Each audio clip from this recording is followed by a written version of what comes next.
மத கலவரத்தை தூண்டும் விதமாக பேசிய பாதிரியாரை போலீசார் கைது செய்ய வேண்டும் என அகில பாரத மக்கள் கட்சியின் நிறுவன தலைவர் ராமநாதன் வலியுறுத்தியுள்ளார். கோவை உப்பிலிப்பாளையம் பகுதியில் சிஎஸ்ஐ இமானுவேல் ஆலயம் செயல்பட்டு வருகிறது.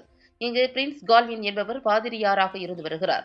தேவாலயத்தில் நடத்தப்படும் பிரார்த்தனை கூட்டங்கள் அனைத்தும் தேவாலயத்தின் முகநூல் பக்கத்தில் ஒளிபரப்பப்படுவது வழக்கம். இந்த நிலையில் கடந்த ஜூன் 16ஆம் தேதி ஆலயத்தில் ஆராதனை நிகழ்ச்சி நடைபெற்றது.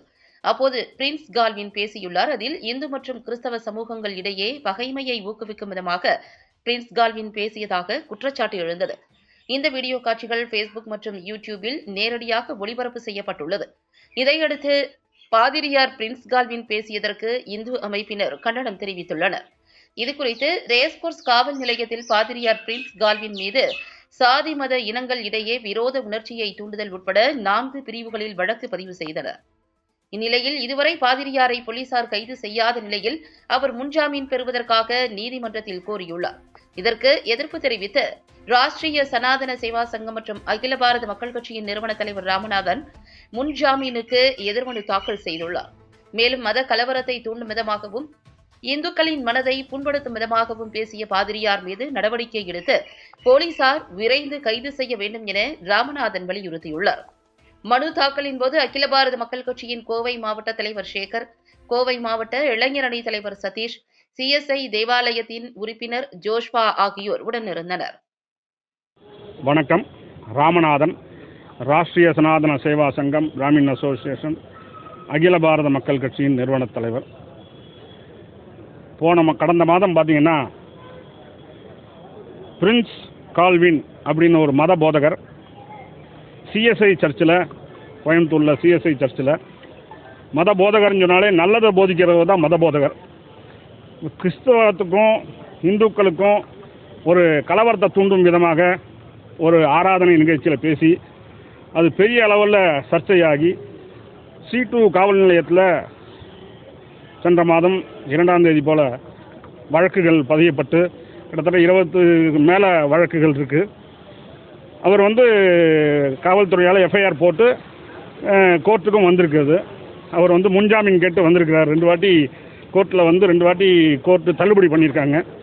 இன்றைக்கி நாங்கள் எங்கள் அமைப்பு சார்பில் அவருக்கு முன்ஜாமீன் கொடுக்கக்கூடாது அப்படின்னு சொல்லி நாங்கள் பெட்டிஷன் போட வந்தோம். அதுக்குள்ளே 26ஆம் தேதி டேட் போட்டாங்க. இப்போ காவல்துறை உடனடியாக அந்த மத போதகரை கைது செய்யணும் அப்படின்னு சொல்லி கேட்டுக்கிறோம். ஏன்னா பார்த்தீங்கன்னா ஜோஷ்வா ஒரு நண்பருங்க, கிட்டத்தட்ட 20 வருஷமாக எங்களுக்கு பழக்கம். நாங்கள்லாம் அண்ணன் தம்பி மாதிரி தான் இங்கே பழகிட்டு இருக்கோம். இங்கே நாங்கள் எங்கள் அமைப்புலேருந்து ஒரு உண்மையான சம்பவத்தை போட்டால் கூட காவல்துறை உடனடியாக எங்களை கைது பண்ணி ரிமாண்ட் பண்ணுறாங்க. இவர் போட்டு கிட்டத்தட்ட 10 நாளைக்கு மேலே ஆச்சு. இவர் மேலே எந்த ஒரு கைதும் பண்ணலை. இவரை உடனடியாக கைது பண்ணணும்னு சொல்லி நாங்கள் கேட்டுக்கிறோம். 2-3 நாள் முன்னாடி கூட கோத்தகிரியில் ஒரு சாவு நிகழ்ச்சிக்கு இரவு நேரத்தில் வந்துட்டு போனதாக எங்களுக்கு ஒரு தகவல் வந்தது. அதனால் அவர் சுதந்திரமாக வெளியே சுற்றிட்டு இருக்காரு, ஒரு குற்றவாளி. அவரை உடனடியாக கைது பண்ணணும்னு சொல்லி இன்றைக்கி நாங்கள் வந்திருக்கோம் நீதிமன்றத்தை நாடி. எதை பற்றி பேசினாருன்னு சொன்னீங்கன்னா,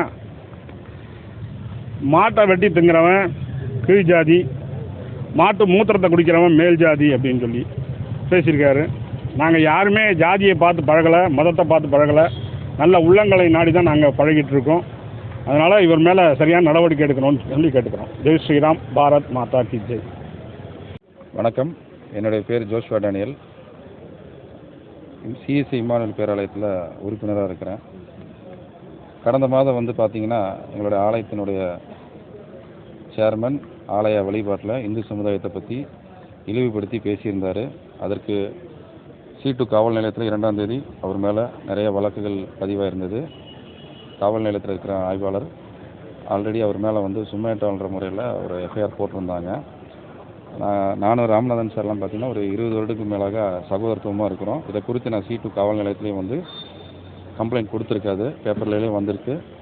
அவர் மேலே இதுவரை காவல்துறை நடவடிக்கை எடுத்துகிட்டு இருக்காங்க. இதுவரை கைது பண்ணலை. காவல்துறை கைது பண்ணுறதான நடவடிக்கையில் ஈடுபட்டிருக்காங்க.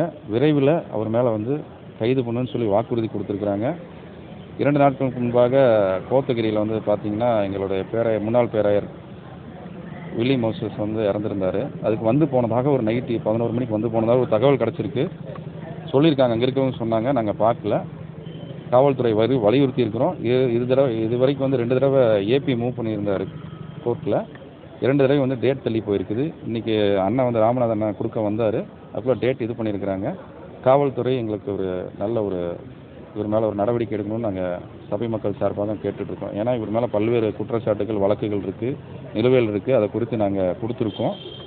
நீதிமன்றத்தை நாடி வந்திருக்கோம். எங்களுக்கு ஒரு நல்ல தீர்ப்பு கிடைக்கும்னு நாங்கள் நம்புகிறோம். தேங்க்யூ.